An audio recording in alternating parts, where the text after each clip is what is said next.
I wonder what the founders thought.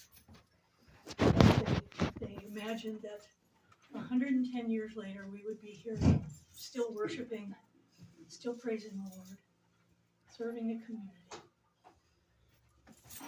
What a wonderful lesson we've been given to serve Him. So how much of this is actually the original church? The sanctuary and the chancel and the little anteroom. If you notice, there's a little bit of a dividing wall in the sanctuary.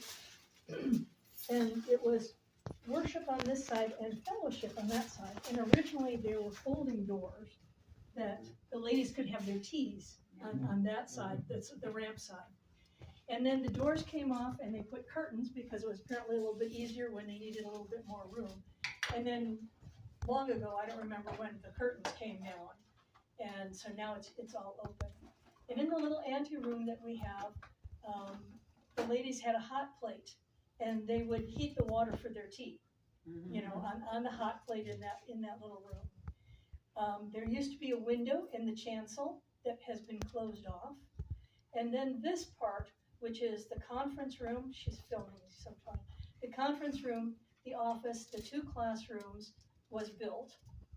And later, the pastor's office is what we now use as our upstairs mini kitchen.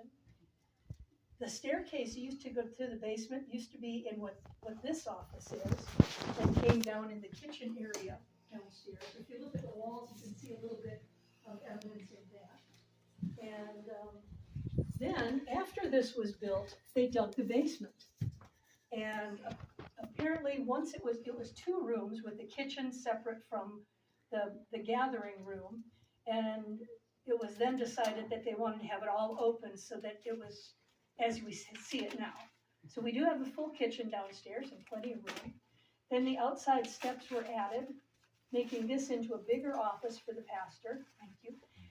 And when the renovations were done, that's when they added the bathroom. So, but I thought it was quite ingenious digging the basement after they had already had the upstairs. And so we have two ways into the basement. One is what we have, you know, on the side back here, where you can come in from the church or from the outside.